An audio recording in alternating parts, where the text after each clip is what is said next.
सावधान, रात में राजधानी में हैवान घूमते हैं। सड़क पर सो रही महिला संग दरिंदे ने किया रेप।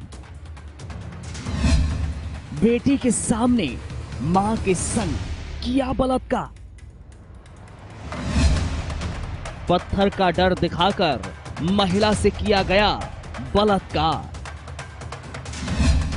वीडियो वायरल हुआ तो पुलिस महकमे में मच गया हड़कंप। जी हां, देश की राजधानी दिल्ली में रात को हैवान घूमते हैं।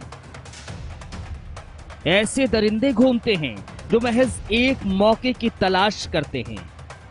इन हैवानों के अंदर ना पुलिस का खौफ है, ना ही कानून का डर। मौका मिलते ही इतना शैतानी दिमाग कि जानवरों से भी क्रूर हो जाता है।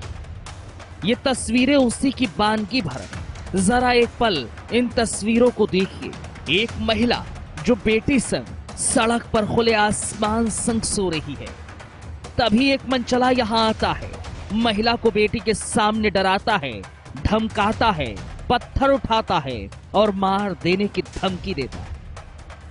राजधानी दिल्ली महिलाओं के लिए कितनी सुरक्षित है, इस बात का अंदाजा निर्भया कांड के बाद तमाम घटनाओं के बाद लगाया जा सकता है। लेकिन हाल ही की जो घटना हुई है ये वाकई हैरान करने वाली है और एक बार फिर से सिस्टम पे बड़े सवाल खड़े हो गए हैं। लेकिन इन सब के बीच इस घटना से सबक लेने वाली बात यह है कि अक्सर राजधानी दिल्ली में मनचले, हैवान या दरिंदे उन लोगों को अपना टारगेट बनाते हैं जो बेबस और लाचार होते हैं। निहारिका, जो कि एक बदला हुआ नाम है, उसके संग भी कुछ ऐसा ही हुआ। वो अपनी बेटी संग सड़क पर सो रही थी, तभी दो मनचलों की नजर उस पर पड़ी। महिला लाचार थी, बेबस थी। इस बात का फायदा उन दो दरिंदों ने उठाया और सबसे पहले उसे पत्थर से डराया, धमकाया और उसके बाद वो सब कुछ किया जो दरिंदे चाहते थे। बेबस महिला कुछ ना कर सकी क्योंकि ना केवल उसकी जिंदगी दांव पर थी बल्कि उसकी मासूम, उसकी बेटी की भी जिंदगी दरिंदों के सामने लाचार थी, बेबस थी। लाचार महिला स्तब्ध है। वो क्या करे, कैसे बचे, ये सोचती। उससे पहले ये दरिंदा लगातार महिला और उसकी बेटी को जान से मारने की धमकी दे रहा। अंत में डरी सहमी महिला उसके साथ चलने को तैयार हो चलती, क्योंकि इसके अलावा उसके पास और कोई चारा नहीं था। ये तस्वीरें किसी तीसरे शख्स ने अपने फोन में रिकॉर्ड कर ली। महिला की माने तो आरोपी ने उसे डराया, धमकाया, फिर बलात्कार किया। निहारिका, जो कि एक बदला हुआ नाम है, इस वारदात और घटना को समझाने के लिए हम ये नाम ले रहे हैं। निहारिका और उसकी बेटी सड़क पर थी क्योंकि उसके पति ने उसे छोड़ दिया था। पति छोड़कर गांव चला गया था। पति के जाने के बाद किराए पर रह रही निहारिका, जो कि एक बदला हुआ नाम है, उसे सड़क पर आना पड़ा क्योंकि उसके पास आय का कोई स्रोत नहीं था। कूड़ा बिनकर वो अपनी जिंदगी को यापन कर रही थी, बेबसी में सड़कों पर सो रही थी और इसी दौरान दो मंचलों की उस पर नजरें पड़ गई।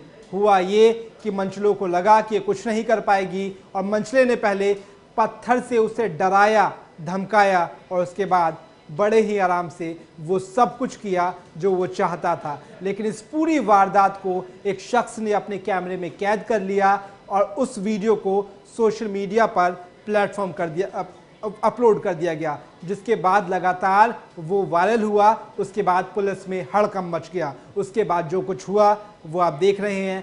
पुलिस लगातार उन आरोपियों को पकड़ने की कोशिश कर रही है, जिसमें पुलिस को सफलता भी मिली जानकारी के मुताबिक पीड़ित महिला का अपने पति से किसी बात को लेकर विवाद चल रहा था, जिसके चलते महिला का पति उसको और उसकी छोटी बेटी को छोड़कर अपने गांव चला गया। पति के जाने के बाद महिला और उसकी बेटी किराए के मकान से सड़क पर आ गई और दोनों की सड़कों पर कूड़ा बीनकर किसी तरह अपना जीवन यापन करने। वारदात की रात रोजाना की तरह ये लोग सड़क पर सो रही। तभी रात लगभग 2 बजे कुछ नशेड़ी युवकों की नजर मां बेटी पर पड़ गई, जिसके बाद महिला को डरा धमकाकर उसकी बेटी के सामने ही मां का बलात्कार किया। अब सोशल मीडिया पर यह वीडियो वायरल होने के बाद पुलिस के हाथ पांव फूल गए हैं। पुलिस अब आरोपियों की धरपकड़ में जुट गई है। अब तक मिली जानकारी के मुताबिक पुलिस ने इस मामले में 3 आरोपियों को गिरफ्तार कर लिया है। लेकिन फिर भी बड़ा सवाल यही कि आखिर बहन बेटियां राजधानी दिल्ली में सुरक्षित नहीं हैं, तो बाकी देश के दूसरे कोने में, खासकर गांव में क्या स्थिति हो। इस पूरी घटना के बाद राजधानी दिल्ली की तेज तर्रार पुलिस पर भी सवाल उठता है।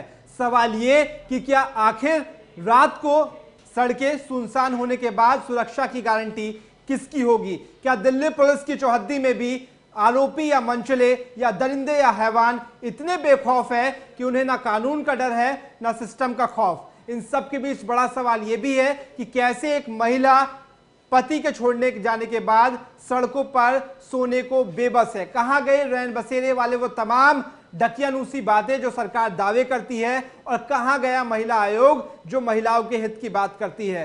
काश निहारिका, जिसका बदला हुआ नाम हम आपको बता रहे हैं, वो सरकार तक पहुंच पाती उसकी आवाज, और सरकार उसे सुविधाएं मुहैया करवा पाती, तो कम से कम वो दरिंदों की नजरों में नहीं आती। अपनी बेटी को बचाने के लिए वो उसकी आबरू दरिंदों के सामने तारता नहीं होती।